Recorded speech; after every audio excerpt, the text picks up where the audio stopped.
Bonjour à toutes et à tous, dans cette vidéo on va voir le rôle du relais thermique dans le schéma qu'on a déjà étudié précédemment. Alors souvenez-vous, donc on avait un schéma de puissance qui permettait d'alimenter une pompe, c'est un moteur de pompe. Et on avait un schéma de commande, un schéma de commande où j'avais un bouton tournant qui permettait de mettre en marche la pompe ou de l'arrêter, et des voyants de signalisation. Donc on va refaire la procédure de mise en marche. Donc dans un premier temps, on va fermer l'interrupteur général. Hop, je ferme l'interrupteur général. Tac. Donc là, j'ai de l'alimentation sur les trois phases plus le neutre. Et puis je vais fermer mon sectionneur de puissance. Hop, ici, je ferme mon sectionneur de puissance. Donc là, j'ai du courant qui arrive jusqu'aux bornes du contacteur, mais comme le contacteur est ouvert, ça alimente pas le moteur. Et puis je ferme mon circuit de commande, mon sectionneur de circuit de commande. Donc ça me permet d'alimenter mon circuit de commande, qui est la page suivante. Voilà, décidément. Celui-là, je le laisse pour l'instant parce qu'il est en attente, donc on n'en a pas besoin pour l'instant. Donc là, je vais avoir une tension d'alimentation sur à ce niveau-là. Donc, ça va aller jusqu'ici. Mon bouton tournant est ouvert, donc ça n'ira pas plus loin. KMA est ouvert, ça ira pas plus loin. Ce F1 est ouvert, ça ira pas plus loin. Par contre, là, ça va me permettre d'alimenter un voyant. Hop, donc le voyant s'allume. Dès que je mets l'armoire sous tension, enfin le circuit de commande sous tension. Donc c'est signalisation armoire sous tension, ça tombe bien. Donc là, ça me permet de voir que l'armoire est sous tension. Ensuite, pour mettre en marche la pompe, qu'est-ce qu'il faut? Il faut tourner le bouton. Donc je tourne le bouton, ça alimente la bobine du contacteur, et en alimentant la bobine du contacteur, ça va, dans un premier temps, fermer ce contact. Hop. Donc en fermant ce contact, ce voyant-là est alimenté, et sous tension, donc il s'éclaire. C'est le voyant marche-pompe. Donc en même temps que je ferme le contact de commande 13-14, je vais fermer les trois contacts de puissance. 1, 2, 3. Il y a une liaison mécanique, c'est simultané. Et en fermant ce contact, le courant il va aller jusqu'au moteur de la pompe. Donc la pompe va tourner. Voilà, j'ai mis en marche la pompe en tournant le bouton tournant, tout simplement. Alors, maintenant, on va voir comment le relais thermique, ici, qui détecte les surcharges, donc dès que le moteur s'y force, il faut pouvoir le protéger, parce que sinon l'intensité va l'abîmer par surchauffe. Donc il faut que le relais thermique puisse couper l'alimentation de la pompe. Alors on va voir comment. Donc on a vu que le relais thermique, il avait deux contacts, F1. Un 95-96 qui est fermé en repos, et un 97-98 qui est ouvert au repos. Donc là, en cas de surcharge, si l'intensité dépasse l'intensité de réglage, à ce moment-là, ce contact, qu'est-ce qu'il va faire? Il va s'ouvrir. Et ce contact va se fermer. Donc quand ce contact va s'ouvrir, qu'est-ce qui va se passer?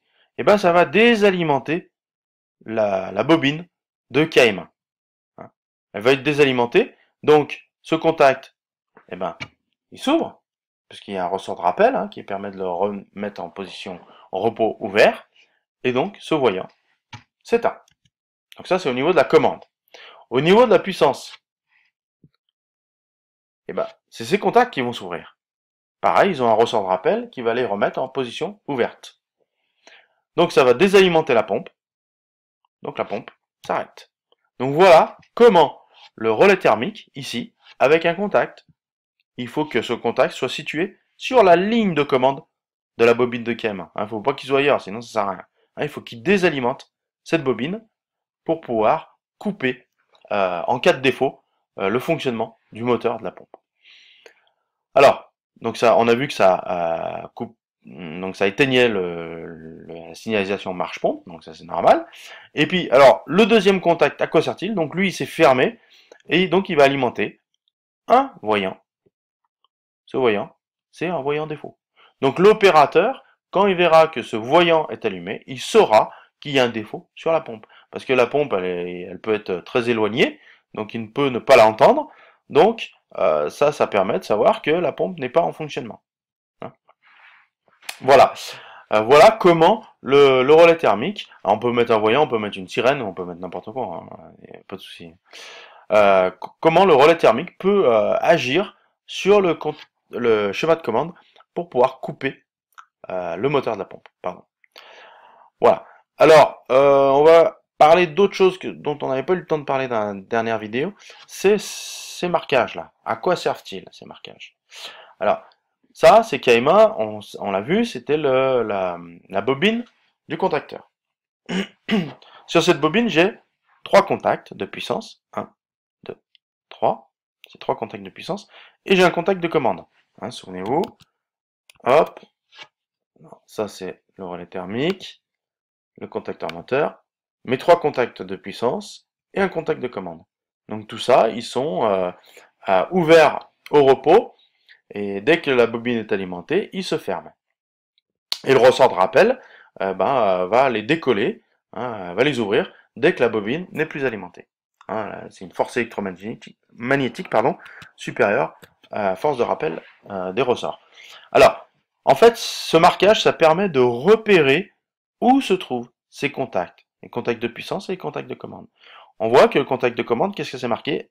FO, donc c'est folio, ici, folio, feuille, hein, donc c'est la deuxième feuille, donc il est sur cette feuille, et il est sur la colonne 5. On voit les colonnes ici de 1 à 13, donc je cherche ma colonne, hop, et bien il est là. Alors vous allez me dire, ah oui, juste à côté, on le voyait tout de suite, hein. Mais là c'est facile parce qu'il n'y a qu'un seul folio de commande, mais imaginez vous avez une dizaine de folios de commande, bah, ça me permet tout de suite de retrouver où est-ce qu'il peut agir sur quel folio il est, hein, pour le retrouver. Le folio de puissance, bah, on voit que les 3 contacts de puissance, 1, 2, 3, 4, 5, 6, ils sont sur le folio 1, colonne 6 et 7. Donc je regarde colonne 6 et 7, hop, ça je l'ai perdu. Alors colonne 6 et 7, donc ça c'est folio 1, colonne 6. Bah effectivement, j'ai un premier contact, le 1, 2, et colonne 7, et ben j'ai les 2 autres contacts. Voilà, donc pareil, si j'ai plusieurs folios de puissance, bah, ça me permet de trouver rapidement où se trouvent les contacts sur lesquels agit cette bobine. Voilà, voilà pour le repérage. Donc ça c'est très très utile. Ensuite, donc ce bouton tournant, on verra que c'est pas utilisé pour démarrer une pompe. Pourquoi? Parce qu'imaginez, j'ai eu un défaut sur ma pompe. Ok, le contact s'est ouvert, ma pompe s'est arrêtée. Mais maintenant, ce que je vais faire, c'est que la pompe s'est refroidie, j'ai vu que ça avait forcé, j'ai résolu le problème.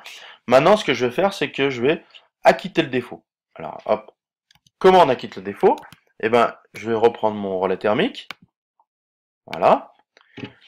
Et là, voilà, j'ai un bouton qui me permet de réarmer, hein, mon contact. Donc ça remet mes contacts en position repos. Donc qu'est-ce qui va se passer? Eh ben, ce contact va se refermer. Et comme j'ai oublié de ouvrir mon bouton tournant, eh ben, ça va mettre ma pompe en marche tout de suite. Donc ça peut être très dangereux pour le fonctionnement. Hein. Imaginons qu'on ait quelqu'un qui soit à côté ou que ça agit sur quelque chose au niveau sécurité. On n'utilisera pas de bouton tournant. Hein. On utilisera un autre système, un bouton poussoir avec un automaintien qui permet, si jamais j'ai un défaut, bah, il faudra réenclencher la commande pour pouvoir réenclencher la pompe. Cela c'est trop dangereux. Voilà. Sinon, on a fait le tour un petit peu de euh, tous les, euh, tous les appareils. Juste quelques petites photos. Il me semble que j'ai pas tout montré. Hop, on va voir les borniers, à quoi ça ressemble. Donc les borniers, on en voit là, ils ont plusieurs tailles, plusieurs couleurs. Donc les verts jaunes, ça c'est réservé pour la terre. Le bleu, c'est la plupart du temps c'est le neutre. Et après le reste, bah, c'est les phases. Après il y a différentes couleurs. Et donc je vais avoir des numéros pour pouvoir me repérer. Les borniers, en fait, ça permet de désolidariser l'armoire de commande de tout le reste. Hein, de tout le reste, c'est-à-dire les pompes, les capteurs, etc. Hein, donc il y a différentes grosseurs pour différentes puissances. Voilà pour les borniers. Le bouton tournant, bon ben c'est un bouton tournant de 2 positions, hein, pour marche arrêt. Voilà. Donc ça c'est souvent situé sur un boîtier de commande ou sur l'armoire. Qu'est-ce que j'ai d'autre? Tac, tac, tac, ça on l'a vu. L'interfusibar, on n'en avait pas parlé. Donc c'est ce qui permet de couper l'alimentation de la commande, hein. On voit le repère là, le schéma. Hein, donc le petit fusible, donc que sur la phase. Là c'est le neutre, on voit le N du neutre ici, le neutre à gauche, la phase à droite. Et puis pour terminer, tac tac tac, les voyants. Bon, ben, les voyants, il y en a qui existent de différentes couleurs, hein. Souvent le rouge c'est le défaut, blanc, voyant sous tension, puis après j'ai des marches avant, marche arrière, etc., etc. Voilà. Bah, si vous avez des questions par rapport à cette vidéo, bah, n'hésitez pas. Sinon, bonne journée.